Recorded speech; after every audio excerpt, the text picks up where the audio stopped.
4 months. Good evening, I'm Dana Bash, anchor at CNN's Inside Politics and co-anchor of Let's State go, of the Union. man. Let's get it. Anchor at CNN's The Lead Let's and get it. co-anchor of State of the Union.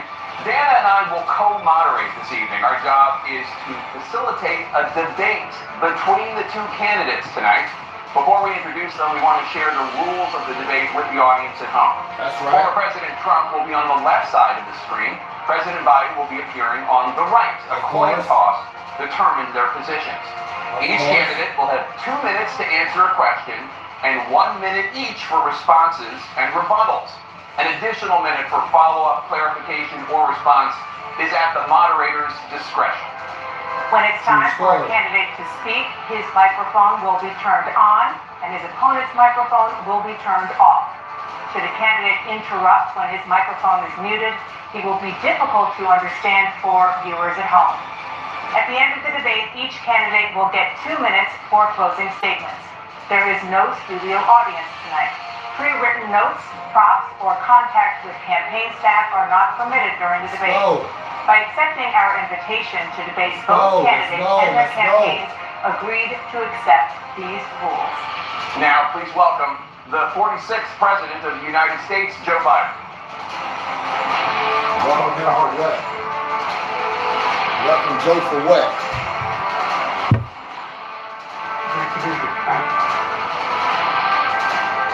And please welcome the 45th President of the United States, Donald Trump.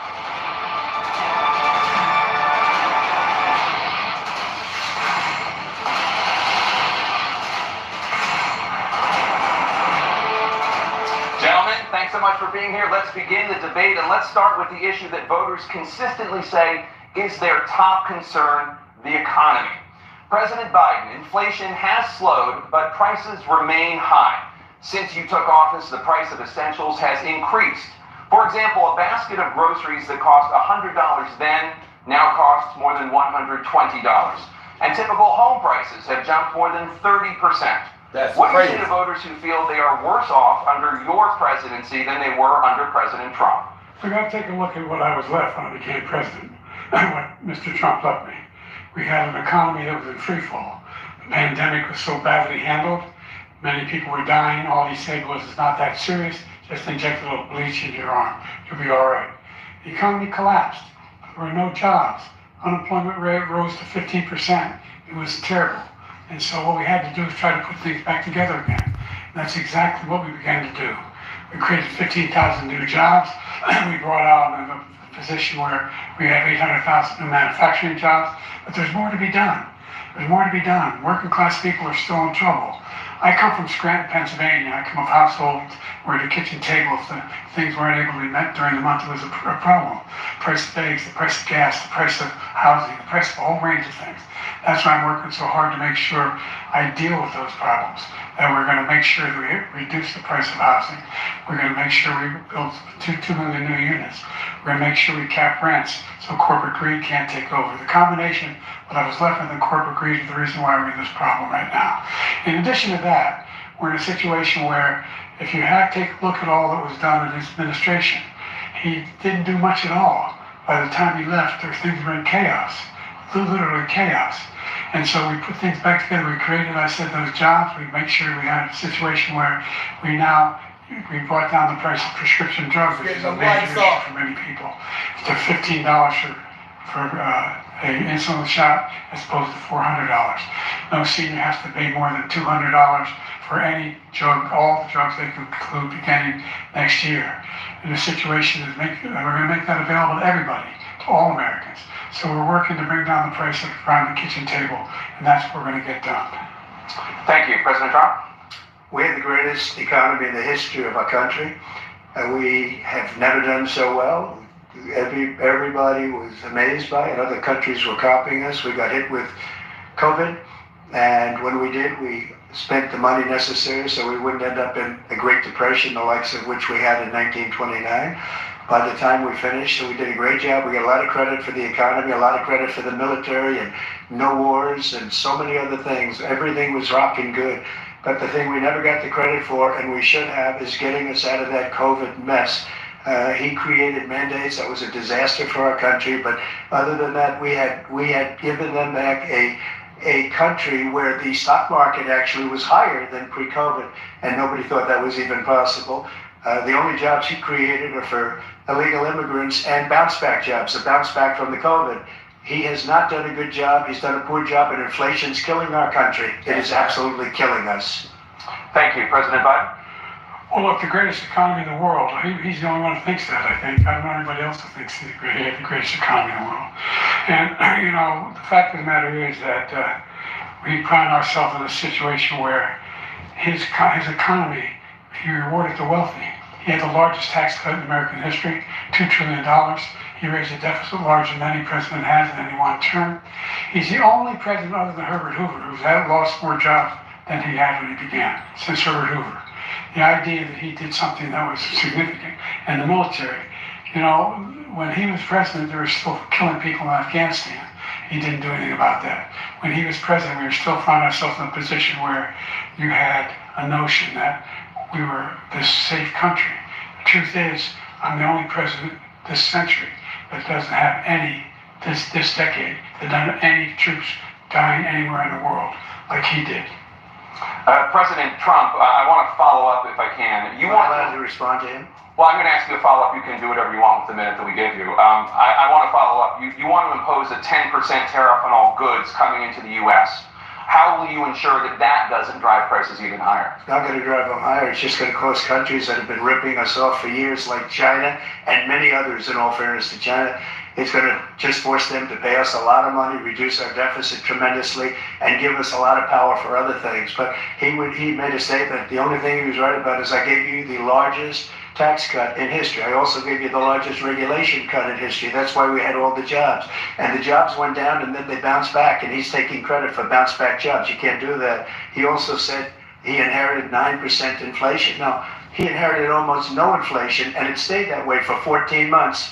And then it blew up under his leadership because they spent money like a bunch of people that didn't know what they were doing, and they don't know what they were doing. It was probably the worst administration in history. There's never been. And as far as Afghanistan is concerned, I was getting out of Afghanistan, but we were getting out with dignity, with strength, with power. He got out. It was the most embarrassing day in the history of our country's life.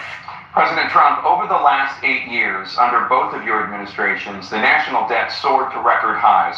And according to a new nonpartisan analysis, President Trump, your administration approved $8.4 trillion in new debt, while so far, President Biden, you've approved $4.3 trillion in new debt. So former President Trump, many of the tax cuts that you signed into law are set to expire next year. You want to extend them and go even further, you say. With the U.S. facing trillion-dollar deficits and record debt, why should top earners and corporations pay even less in taxes than they do now? Because the tax cuts spurred the greatest economy that we've ever seen just prior to COVID. And even after COVID, it was so strong that we were able to get through COVID much better than just about any other country. But we spurred, that tax spurred. Now, when we cut the taxes, as an example, the corporate tax was cut down to 21% from 39%, plus beyond that. We took in more revenue with much less tax, and companies were bringing back trillions of dollars back into our country. The country was going like never before, and we were ready to start paying down debt. We were ready to start using the liquid gold right under our feet, the oil and gas right under our feet. We were going to have something that nobody else has had. We got hit with COVID. We did a lot to fix it. I gave him an unbelievable situation with all of the therapeutics and all of the things that we came up with. We gave him something great. Remember, more people died under his administration, even though we had largely fixed it. More people died under his administration than our administration, and we were right in the middle of it, something which a lot of people don't like to talk about. But he had far more people dying in his administration. He did the mandate, which is a disaster, mandating it. The vaccine went out, he did a mandate on the vaccine, which is the thing that people most objected to about the vaccine. And he did a very poor job, just a very poor job. And I will tell you, not only poor there, but throughout the entire world, we're no longer respected as a country. They don't respect our leadership. They don't respect the United States anymore. We're like a third world nation between weaponization of his election, trying to go after his political opponent, all of the things he's done. We've become like a third world nation, and it's a shame. The damage he's done to our country, And I'd love to ask him, and will, why he allowed millions of people to come in here from prisons, jails, and mental institutions to come into our country and destroy our country. President Trump, we will get to immigration later in this block. President Biden, I want to give you an opportunity to respond to this question about the national debt. He had the largest national debt of any president in a 4-year period, number one. Number two, that $2 trillion tax cut benefited the very wealthy. What I'm going to do is fix the tax system. For example, we have 1,000 trillionaires in America. Billionaires in America. And what's happening? They're in a situation where they, in fact, pay 8.2% in taxes. If they just paid 24%, 25%, either one of those numbers, they'd raise $500 billion, I should say, in a 10-year period. We'd be able to wipe out his debt. We'd be able to help make sure that all those things we need to do, child care, elder care, making sure that we continue to strengthen our healthcare system, making sure that we're able to make every single solitary person eligible for what I've been able to do with the COVID. With dealing with everything we had to do with significantly. By the way, the Border Patrol endorsed my position. In addition to that, we found ourselves in a situation where, when he was president, he was separating babies from their mothers, putting them in cages, making sure the families are separated. That's not the right way to go. What I've done since I've changed the law, what's happened? I've changed it in a way that now you're in a situation where there are 40% fewer people coming across the border legally. It's better than when he left office. And I'm going to continue to move until we get a total ban on the total initiative relative to what we can do with more Border Patrol and more asylum officers. President Trump? I really don't know what he said at the end of that sentence. I don't think he knows what he said either. Look, we had the safest border in the history of our country. All he had to do was leave it. All he had to do was leave it. He decided to open up our border, open up our country to people that are from prisons, people that are from mental institutions, insane asylum, terrorists. We have the largest number of terrorists coming into our country right now, all terrorists, all over the world, not just in South America, all over the world. They come from the Middle East, everywhere, all over the world they're pouring in. And this guy just left it open. And he didn't need legislation, because I didn't have legislation. I said, close the border. We had the safest border in history. In that final couple of months of my presidency, we had, according to Border Patrol, who is great, and by the way, who endorsed me for president, but I won't say that, but they endorsed me for president. Brandon, just speak to him. But look, we had the safest border in history. Now we have the worst border in history. There's never been anything like it. And people are dying all over the place, including the people that are coming up in President Trump. President Biden? The only terrorist who's done anything across the border is one who came along and killed three, under his administration, killed Al-Qaeda person and his administration, killed three American soldiers. That's the only terrorist that's there. I'm not saying that no terrorists ever got through with the idea they're emptying their prisons. We're welcome. Vote Trump. Vote That's Trump. simply not true. There is no data to support what he said. Once again, he's exaggerating. He's lying. President Trump, staying on the topic of immigration, you said that you're going to carry out, quote, the largest domestic deportation operation in American history, unquote. Does that mean that you will deport every undocumented immigrant in America, including those who have jobs, including those whose spouses are citizens, and including those who have lived here for decades? And if so, how will you do it? Just one second. He said we killed 3 people. The people we killed are al-Baghdadi and Soleimani, the 2 greatest terrorists, biggest terrorists anywhere in the world, and it had a huge impact on everything, not just border, on everything. Right. He's the one that killed people with the bad water, including hundreds of thousands of people dying, and also killing our citizens when they come in. We are living right Vote now Trump, in a rat's man. nest. Vote They're Trump. killing our people in New York, in California, in every state in the union, because we don't have borders anymore. Every state is now a border. And because of his ridiculous, insane, and very stupid policies, people are coming in and they're killing our citizens at a level that we've never seen. We call it migrant crime. I call it Biden migrant crime. They're killing our citizens at a level that we've never seen before. And you're reading it like these 3 incredible young girls over the last few days. One of them, I just spoke to the mother, and they just had the funeral for this girl, 12 years old. This is horrible what's taken place. What's taken place in our country, we're literally an uncivilized country now. He doesn't want it to be. He just doesn't know. He opened the borders. Nobody's ever seen anything like. And we have to get a lot of these people out, or we have to get them out fast, because they're going to destroy our country. Just take a look at where they're living. They're living in luxury hotels in New York City and other places. Our veterans are on the street. They're dying because he doesn't care about our veterans. He doesn't care. He doesn't like the military at all. And he doesn't care about our veterans. Nobody been worse. I had the highest approval rating for veterans taking care of the VA. He has the worst. He's gotten rid of all the things that I approved. Choice that I got through Congress, all of the different things I approved, they abandoned. We had by far the highest, and now it's down in less than half because he's done all these great things that we did. And I think he did it just because I approved it, which is crazy. But he has killed so many people at our border by allowing all of these people to come in. And it's a very sad day in America. President Biden, you have the mic. Every single thing he said is a lie. Every single one.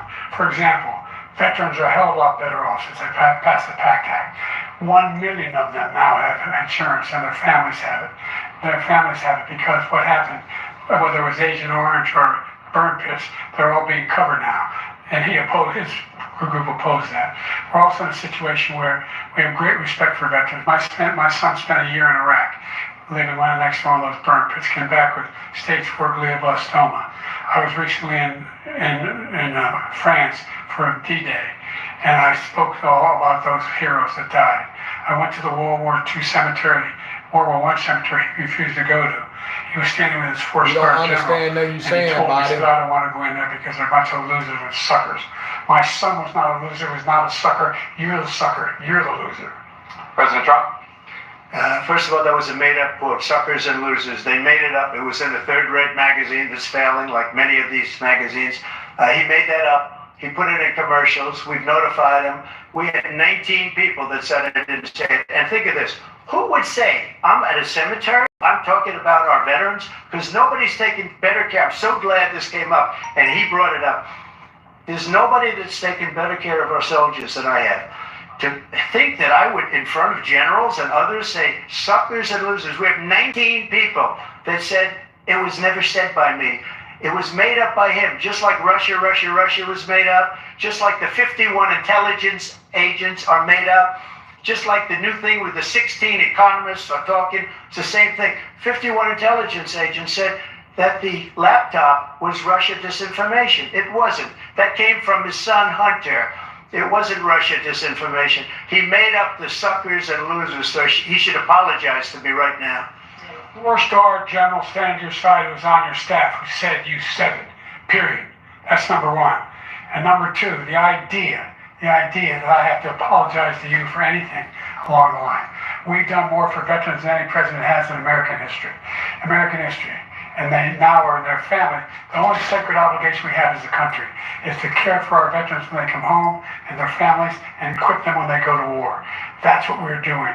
That's what the VA is doing now. They're doing more for veterans than ever before in our history. All right, thank you so much. Let's move to the topic of foreign policy. I want to begin with Russia's war against Ukraine, which is now in its third year. Former President Trump, Russian President Vladimir Putin says he'll only end this war if Russia keeps the Ukrainian territory it has already claimed and Ukraine abandons its bid to join NATO. Are Putin's terms acceptable to you? First of all, our veterans and our soldiers can't stand this guy. They can't stand him. They think he's the worst commander-in-chief, if that's what you call him, that we've ever had. They can't stand him. So let's get that straight. And they like me more than just about any of them. And that's based on every single bit of information. As far as Russia and Ukraine, if we had a real president, a president that was respected by Putin, he would have never invaded Ukraine. A lot of people are dead right now, much more than people know. You know, they talk about numbers. You can double those numbers, maybe triple those numbers. He did nothing to stop it. In fact, I think he encouraged Russia from going in. I'll tell you what happened. He was so bad with Afghanistan. It was such a horrible embarrassment, most embarrassing moment in the history of our country, that when Putin watched that and he saw the incompetence, that he should have fired those generals, like I fired the one that you mentioned. And so he's got no love lost. But he should have fired those generals. No general got fired for the most embarrassing moment in the history of our country, Afghanistan, where we left billions of dollars of equipment behind. We lost 13 beautiful soldiers, and 38 soldiers were obliterated. And by the way, we left people behind too. We left American citizens behind. When Putin saw that, he said, you know what? I think we're going to go in and maybe take this was his dream. I talked to him about it, his dream. The difference is he never would have invaded Ukraine. Never.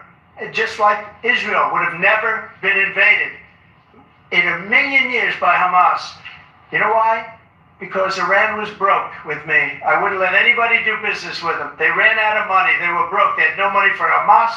They had no money for anything. No money for terror. That's why you had no terror at all during my administration. This place, the whole world is blowing up under him. President Biden? I've never heard so much malarkey in my whole life. Look, the fact of the matter is that we're in a situation where, let's take the last point first. Iran attacked American troops, caused brain damage for a number of these troops, and he did nothing about it. Recently, not when he was president. They attacked. He said they're just having headaches. That's all it is. But he didn't do a thing when the attack took place, number one. Number two, we got over 100,000 Americans and others out of Afghanistan during that airlift. Number three, we found ourselves in a situation where, if you take a look at what Trump did in Ukraine, this guy told Trump, do whatever you want, do whatever you want. And that's exactly what Trump did to Putin, encourage him, do whatever you want. And he went in. And listen to what he said when he went in. He was going to take Kyiv in 5 days, remember? Because it's part of the old Soviet Union. That's what he wanted to reestablish, Kyiv. And he, in fact, didn't do it at all. He wasn't able to get it done. And they've lost thousands and thousands of troops, 500,000 troops. President Trump, I never said back to you that. for 1 minute. I just want to go back to my original question, which is, are Putin's terms acceptable to you? Keeping the territory of Ukraine. No, they're not acceptable. But look, this is a war that never should have started. If we had a leader in this war, he led everybody along. He's given $200 billion now or more to Ukraine. He's given $200 billion. That's a lot of money. I don't think there's ever been anything like it. Every time that Zelensky comes to this country, he walks away with $60 billion. He's the greatest salesman ever. And I'm not knocking him. I'm not knocking anything.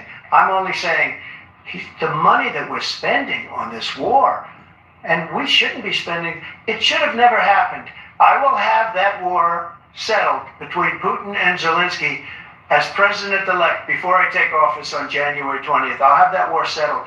People being killed so needlessly, so stupidly, and I will get it settled, and I'll get it settled fast before I take office. President Biden, you have a minute. The fact is that Putin is a war criminal. He's killed thousands and thousands of people. And he has made one thing clear. He wants to reestablish what was part of the Soviet Empire, not just a piece. He wants all of Ukraine. That's what he wants. And then you think he'll stop there? Do you think he'll stop when if he takes Ukraine? What do you think happens to Poland? What do you think of Belarus? What do you think happens to those NATO countries? And so if you want a war, you ought to find out what he's going to do, because if in fact he does what he says and walks away, and by the way, all that money we give Ukraine are from weapons we make here in the United States. We give them the weapons, not the money at this point. And our NATO allies have produced as much funding for Ukraine as we have. That's why we're strong. Thank you. Moving on to the Middle East. In October, Hamas attacked Israel, killing more than 1,000 people and taking hundreds of hostages. Among those held and thought to still be alive are 5 Americans. Israel's response has killed thousands of Palestinians and created a humanitarian crisis in Gaza. President Biden, you've put forward a proposal to resolve this conflict, but so far Hamas has not released the remaining hostages, and Israel is continuing its military offensive in Gaza. So what additional leverage will you use to get Hamas and Israel to end the war? You have 2 minutes. Number one, everyone from the United Nations Security Council straight through to the G7 to the Israelis and Netanyahu himself have endorsed the plan they put forward. Which has 3 stages to it. The first stage is trade the hostages for a ceasefire. Second phase is a ceasefire with additional conditions. The third phase is the end of the war. The only one who wants the war to continue is Hamas, number one. They're the only ones standing out. We're still pushing hard to get them to accept. In the meantime, what's happened? In Israel, we're finding the only thing I've denied Israel was 2,000-pound bombs. They don't work very well in populated areas. They kill a lot of innocent people. We're providing Israel with all the weapons they need and when they need them. And by the way, I'm the guy that organized the world against Iran when they had a full-blown intercontinental ballistic missile attack on Israel. No one was hurt. No one Israeli was accidentally killed, and it just stopped. We saved Israel. We are the biggest producer of support for Israel of anyone in the world. And so they're two different things. Hamas cannot be allowed to be continued. We continue to send our experts and our intelligence people as to how they can get Hamas like we did bin Laden. You don't have to do it. And by the way, they've been greatly weakened, Hamas, greatly weakened, and they should be. They should be eliminated. But you've got to be careful for using certain weapons among population centers. Just going back to Ukraine for 1 second. We have an ocean separating us. The European nations together have spent 100 billion, or maybe more than that, less than us. Why doesn't he call them, so you got to put up your money like I did with NATO? I got them to put up hundreds of billions of dollars. The Secretary General of NATO said Trump did the most incredible job I've ever seen. They wouldn't have any, they were going out of business. We were spending almost 100% of the money was paid by us. He didn't do that. He's getting you got to ask these people to put up the money. We're over $100 billion more spent, and it has a bigger impact on them because of location, because we have an ocean in between. You got to ask them. As far as Israel and Hamas, Israel's the one that wants to go. He said the only one that wants to keep going is Hamas. Actually, Israel is the one, and you should let him go and let him finish the job. He doesn't want to do it. He's become like a Palestinian, but they don't like him because he's a very bad Palestinian. He's a weak one. President Biden, you have a minute. I've never heard so much foolishness. This is a guy who wants to get out of NATO. You're going to stay in NATO? He's going to pull out of NATO. The idea that we have, our strength lies in our alliances as well. It may be a big ocean, but we're ever able to avoid a war in Europe, a major war in Europe? What happens if, in fact, you have Putin continue to go into NATO? We have an Article 5 agreement. Attack on one is attack on all. You want to start the nuclear war he keeps talking about, go ahead. Let Putin go in and control Ukraine and then move on to Poland and other places. See what happens then. He has no idea what the hell he's talking about. And by the way, I got 50 other nations around the world to support Ukraine, including Japan and South Korea, because they understand that this kind of dislocation has a serious threat to the whole world peace. No major war in Europe has ever been able to be contained just to Europe. President Trump, just to follow up, would you support the creation of an independent Palestinian state in order to achieve peace in the region? I'd have to see, but before we do that, the problem we have is that we spend all the money. So they kill us on trade. I made great trade deals with the European nations, because if you add them up, they're about the same size economically. Their economy is about the same size as the United States. And they were no cars, they don't want anything that we have, but we're supposed to take their cars, their food, their everything, their agriculture. I changed that. But the big thing I changed is they don't want to pay. And the only reason that he can play games with NATO is because I got them to put up hundreds of billions of dollars. I said, and he's right about this, I said, no, I'm not going to support NATO if you don't pay. They asked me that question, would you guard us against Russia, at a very secret meeting of the 28 states at that time, nations at that time. And they said, no, if you don't pay, I won't do that. And you know what happened? Billions and billions of dollars came flowing in the next day and the next months. But now we're in the same position. We're paying everybody's bills. Let's turn to the issue of democracy. Former President Trump, I want to ask you about January 6, 2021. After you rallied your supporters that day, some of them stormed the Capitol to stop the constitutionally mandated counting of electoral votes. As president, you swore an oath to, quote, preserve, protect, and defend, unquote, the Constitution. What do you say to voters who believe that you violated that oath through your actions and inaction on January 6th and worry that you'll do it again? Well, I don't think too many believe that. And let me tell you about January 6th. On January 6th, we had a great border. Nobody coming through, very few. On January 6th, we were energy independent. On January 6th, we had the lowest taxes ever. We had the lowest regulations ever. On January 6th, we were respected all over the world. All over the world, we were respected. And then he comes in, and we're now laughed at. We're like a bunch of stupid people. What happened to the United States' reputation under this man's leadership is horrible, including weaponization, which I'm sure at some point you'll be talking about, where he goes after his political opponent because he can't beat him fair and square.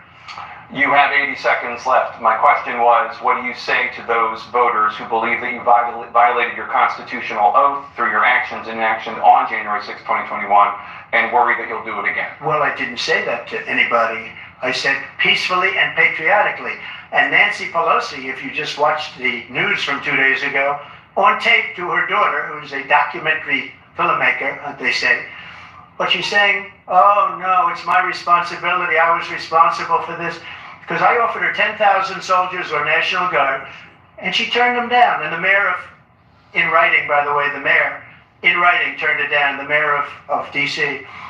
They turned it down. I offered 10,000 because I could see, I had virtually nothing to do. They asked me to go make a speech.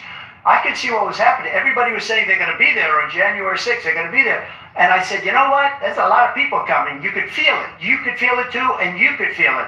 And I said, they ought to have some National Guard or whatever. And I offered it to her. And she now admits that she turned it down. And it was the same day she was, I don't know, you can't be very happy with her daughter because it made her into a liar. She said, I take full responsibility for January 6th. President Biden? Look, he encouraged those folks to go up to Capitol Hill, number one. I sat in that dining room off the Oval Office. He sat there for 3 hours watching, being begged by his vice president and a number of his colleagues on the Republican side as well to do something, to call for a stop, to end it. Instead, they talked about these people being patriots and great patrons of America. In fact, he says he'll now forgive them for what they've done. They've been convicted. He says he wants to commute their sentences and say that no. He went to every single court in the nation. I don't know how many cases, scores of cases, including the Supreme Court, and they said, no, this guy is responsible for doing what was done. He didn't do a damn thing, and these people should be in jail, and they should be the ones who are being held accountable. And he wants to let them all out, and now he says that he loses again, such a whiner that he is, that there could be a bloodbath. Thank you, President Biden. President Trump? What they've done to some people that are so innocent, you ought to be ashamed of yourself. What you have done, how you've destroyed the lives of so many people.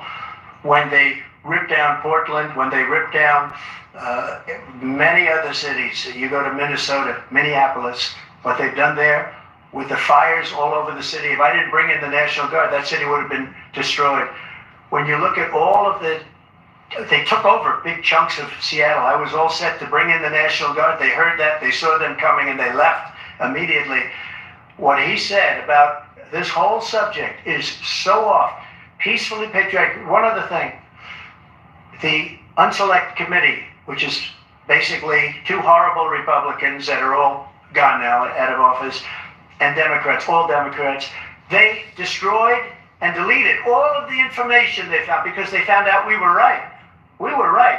And they deleted and destroyed all of the information. They should go to jail for that. If a Republican did that, they'd go to jail. Thank you, President Trump. President Biden, I want to give you a minute. The only person on this stage is a convicted felon, this man I'm looking at right now. And the fact of the matter is, what he's telling you is simply not true. The fact is that there was no effort on his part to stop what was going on up in Capitol Hill. And all those people, every one of those who were convicted, just turned over desks, turned them over statues. The idea that those people are patriots? Come on. When I asked him those first two debates we had, the first time around, I said, will you denounce the Proud Boys? He said, no, I'll tell them to stand by. The idea he's refusing to, will you denounce these guys? Will you denounce the people we're talking about now? Will you denounce the people who attacked that Capitol? What are you going to do? I'm going to give you a minute, President Trump, for a follow-up question I have. after a jury convicted you of 34 felonies last month, you said if reelected, you would, quote, have every right to go after, unquote, your political opponents. You just talked about members of the Select Committee on January 6th going to jail. Your main political opponent is standing on stage with you tonight. Can you clarify exactly what it means about you feeling you have every right to go after your political opponents? Well, I said my retribution is going to be success. We're going to make this country successful again, because right now it's a failing nation. My retribution is going to be success. But when he talks about a convicted felon, his son is a convicted felon at a very high level. His son is convicted, going to be convicted probably numerous other times. Should have been convicted before, but his Justice Department let the statute of limitations lapse on the most important things. But he could be a convicted felon as soon as he gets out of office. Joe could be a convicted felon with all of the things that he's done. He's done horrible things. All of the death caused at the border, telling the Ukrainian people that we're going to want $1 billion, you can change the prosecutor, otherwise you're not getting $1 billion. If I ever said that, that's quid pro quo. That we're not going to do anything. We're not going to give you $1 billion unless you change your prosecutor, having to do with the son. This man is a criminal. This man, you're lucky. You're lucky. I did nothing wrong. We'd have a system that was rigged and disgusting. I did nothing wrong. Thank you, President Trump. President Biden, you have said, I'm coming right to you, sir. You want to respond? Go ahead. I'll give you a minute to respond. The idea that I did anything wrong relative to what you're talking about is outrageous. It's simply a lie, number one. Number two, the idea that you have a right to seek retribution against any American just because you're president is wrong. It's simply wrong. No president's ever spoken like that before. No president in our history has spoken like that before. Penalties for molesting a woman in public, for doing a whole range of things, of having sex with a porn star on the night while your wife was pregnant. I mean, what are you talking about? You have the morals of an alley cat. Give your minute, sir. I didn't have sex with a porn star, number one. Number two, that was a case that was started and moved. They moved a high-ranking official, a DOJ, into the Manhattan DA's office to start that case. That case is going to be appealed and won. We had a very terrible judge, a horrible judge, Democrat. The prosecutor were all high-ranking Democrats, appointed people, and both the civil and the criminal. He basically went after his political opponent because he thought it was going to damage me. But when the public found out about these cases, because they understand it better than he does, he has no idea what these cases are. But when they found out about these cases, you know what they did? My poll numbers went up, way up. You know that because you're reporting it. And we took in more money in the last 2 weeks than we've ever taken in the history of any campaign. I don't think any campaign has ever taken. Hundreds of millions of dollars came pouring in because the public knows it's a scam and it's a guy that's after his political opponent because he can't win fair and square. Thank you, President Trump. President Biden, you have said, quote, Donald Trump and his MAGA Republicans are determined to destroy American democracy. Do you believe that the tens of millions of Americans who are likely to vote for President Trump will be voting against American democracy?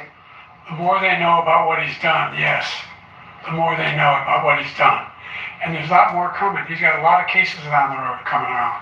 He's got a whole range of issues he has to face. I don't know what the juries will do, but I do know he has a real problem. And so the fact that, could you ever think you hear any president say that I'm going to seek retribution? Do you ever hear any president say that I thought Hitler had some good ideas? What got me involved around the first place after my son had died, I decided in Iraq, because of Iraq, I said I wasn't going to run again. Until I saw what happened in Charlottesville, Virginia. People coming out of the woods carrying swastikas on torches, and singing the same anti-Semitic bile they sang when we were back in Germany.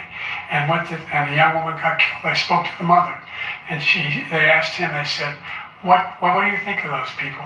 The people the ones who got killed, the one who tried to stop it, and the ones, he said, I think they're fine people on both sides. What American president would ever say Nazis coming out of fields carrying torches, singing the same anti-Semitic bile, carrying swastikas, were fine people? And this is a guy who says Hitler's done some good things. I'd like to know what they are. The good things Hitler's done, that's what he said. This guy has no sense of American democracy. President Trump. Jake, both of you know that, sir, has been totally wiped out because when you see the sentence, it said, 100% exoneration on this. So he just keeps it going. He says he ran because of Charlottesville. He didn't run because of Charlottesville. He ran because it was his last chance. He's not equipped to be president. You know it, and I know it. It's ridiculous. We have a debate. We're trying to justify his presidency. His presidency, he's without question the worst president, the worst presidency in the history of our country. We shouldn't be having a debate about it. There's nothing to debate. He made up the Charlottesville story, and you'll see it's debunked all over the place. Every anchor every reasonable anchor has debunked it. And just the other day it came out where it was fully debunked. It's a nonsense story. He knows that, and he didn't run because of Charlottesville. He used that as an excuse to run. President Biden? And debunk. It happened. All you have to do is listen to what was said at the time. And the idea that somehow that's the only reason I ran because I was worried a guy like this guy could get elected. If he thought they were good people coming out of that forest, carrying those woods, carrying those torches, then he didn't deserve to be president. Didn't deserve to be president at all. And the idea that he's talking about all of this being fabricated, we saw with our own eyes. We saw what happened on January 6th. We saw the people breaking through the windows. We saw people occupying his own vice president. Look, there's a reason why 40 of his 44 top cabinet officers refused to endorse him this time. His vice president hasn't endorsed him this time. So why? Why? They know him well. They serve with him. Why are they not endorsing him?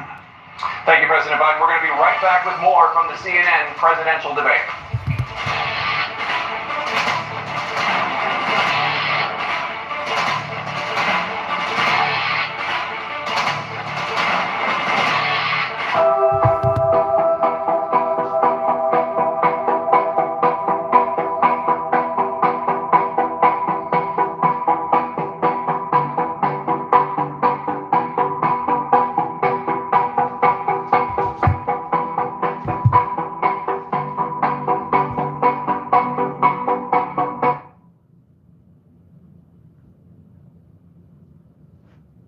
Fact of the matter is, there's more small black businesses that have been started than any time in history. Number two, the wages of black unemployment is the lowest level it's been in a long, long time. Number three, we're providing housing for black Americans and dealing with the segregation that exists among these corporate corporations that collude to keep people out of their houses. And in addition to that, we find that the impact on the choice that black families have to make relative to child care is incredibly difficult. When we did the first major piece of legislation in the past, I was able to reduce black child care costs, cut them in half. We got to make sure we provide for child care costs. We got to make sure, because when you provide those child care protections, you increase economic growth because more people can be in the job market. So there's more to be done, considerably more to be done. But we've done a great deal so far, and I'm not letting up, and they know it. You have 49 seconds left. What do you say to black voters who are disappointed with the progress so far? I say I don't blame them for being disappointed. Inflation is still hurting them badly. For example, I provided for the idea that any black family, first-time home buyer, should get a $10,000 tax credit to be able to buy their first home so they can get started. I made sure that we're in a situation where all those black families and those black individuals who had to take out student loans that were ballooning, that if they were engaged in nursing, and anything having to do with volunteerism, if they paid their bills for 10 years on their student debt, all the rest is forgiven after 10 years. Millions have benefited from that. And we're going to do a whole lot more for black families. Thank you, President Trump. And he caused the inflation. He's blaming inflation, and he's right, it's been very bad. He caused the inflation, and it's killing black families and Hispanic families and just about everybody. It's killing people. They can't buy groceries anymore. They can't. You look at the cost of food where it's doubled and tripled and quadrupled. They can't live. They're not living anymore. He caused this inflation. I gave him a country with essentially no inflation. It was perfect. It was so good. All he had to do was leave it alone. He destroyed it with his Green New Scam and all this money that's being thrown out the window. He caused inflation. As sure as you're sitting there, The fact is that his big kill on the black people is the millions of people that he's allowed to come in through the border. They're taking black jobs now, and it could be 18, it could be 19, and even 20 million people. They're taking black jobs, and they're taking Hispanic jobs, and you haven't seen it yet, but you're going to see something that's going to be the worst in our history. Thank you. President Biden? There was no inflation when I became president. You know why? The economy was flat on its back. 50% unemployment. He decimated the economy. Absolutely decimated the economy. That's why there was no inflation at the time. There were no jobs. We provided thousands of millions of jobs for individuals who are in vulnerable communities, including minority communities. We made sure that they have health insurance. We have covered, if the ACA has increased, I made sure that they're $8,000 per person in a family to get written off for health care. But this guy wants to eliminate that. They tried 50 times. He wants to get rid of the ACA again. And they're going to try again if they win. You find ourselves in a position where the idea that we're not doing any, we put more police on the street than any administration has. He wants to cut the cops. We're providing for equity and making sure people have a shot to make it. There's a lot going on, but inflation, he caused it by his tremendous malfeasance in the way he handled the pandemic. Thank you. Another persistent challenge is the climate crisis. 2023 was the hottest year in recorded history, and communities across the country are confronting the devastating effects of extreme heat, intensifying wildfires, stronger hurricanes, and rising sea levels. Former President Trump, you've vowed to end your opponent's climate initiatives, but will you take any action as president to slow the climate crisis? Well, let me just go back to what he said about the police, how close the police are to him. Almost every police group in the nation from every state is supporting Donald J. Trump. Almost every police group. And what he's done to the black population is horrible, including the fact that for 10 years he called them super predators. In the 1990s, we can't forget that. Super predators was his name. And he called it to them for 10, and they've taken great offense at it, and now they see it happening. But when they see what I did for criminal justice reform and for the historically black colleges and universities, where I funded them and got them all funded, and the opportunity zones with Tim, as you know, Tim Scott was incredible. He did a great job, great senator from South Carolina. He came to me with the idea, and it was a great idea. It's one of the most successful economic development acts ever in the country, opportunity zones. And the biggest beneficiary are blacks. And that's why we have the best numbers with them in maybe ever. They're saying ever. I read this morning where ever, the best numbers. He's lost much of the black population because he's done a horrible job for black people. He's also done a horrible job for Hispanics. But when do you see these millions of people pouring into our country, and they're going to take the jobs, and it's already started, and you haven't seen anything yet? It's a disaster. You've 38 seconds left. President Trump, will you take any action as president to slow the climate crisis? So I want absolutely immaculate clean water, and I want absolutely clean air, and we had it. We had H2O. We had the best numbers ever, and we were using all forms of energy, all forms, everything. And yet, during my 4 years, I had the best environmental numbers ever. And my top environmental people gave me that statistic just before I walked on the stage, actually. I don't know where the hell he's been. The idea today that he said is true. I passed the most extensive climate change legislation in history. We find ourselves, and by the way, black colleges. I came up with $15 billion for HBCUs, historic black universities and colleges, because they don't have the kind of contributors that they have to build these laboratories and the like. Any black student is capable in college of doing any white student can do. They just have the money, but now they'll be able to get those jobs in high tech. We're in a situation where the idea that he is claiming to have done something that had the cleanest water, he hadn't done a damn thing for the environment. He, out of the Paris Peace Accord, Climate Accord, I immediately joined it, because if we reach 1.5 degrees Celsius and then 1 point, there's no way back. the only existential threat to humanity is climate change, and he didn't do a damn thing about it. He wants to undo all that I've done. The Paris Accord was going to cost us $1 trillion, and China nothing, and Russia nothing, and India nothing. It was a ripoff of the United States. And I ended it because I didn't want to waste that money because they treat us horribly. We were the only ones. It was costing us money. Nobody else was paying into it. And it was a disaster. But everything that he said just now, I'll give you an example. I heard him say before insulin. I'm the one that got the insulin down for the seniors. I took care of the seniors. What he's doing is destroying all of our medical programs because Man, I ain't even gonna hold y'all, man. I don't know what Joe Biden got going on, bro. I have the biggest heart on the stage, I guarantee you that. If y'all get out and vote for that dude, man, and not Donald Trump, man, y'all lost in the sauce, bro. We can't allow that man to win again, bro. The economy messed up. Illegal immigrants entering our country, man, killing kids, mothers. Man, it's ridiculous, man. We can't allow that to happen, man. You know what I'm saying? I need y'all to smash that like button, too. What's going on with that like button? How can we do it? Bro, I need them likes up. But I'm going to end this live real fast, man. My phone about to die. I need to put it back on charge. I'll be back live in a couple of hours, man. We're going to talk about it. Bam. Wow. The young people will learn how to deal with conflicts like the Peace Corps. And we're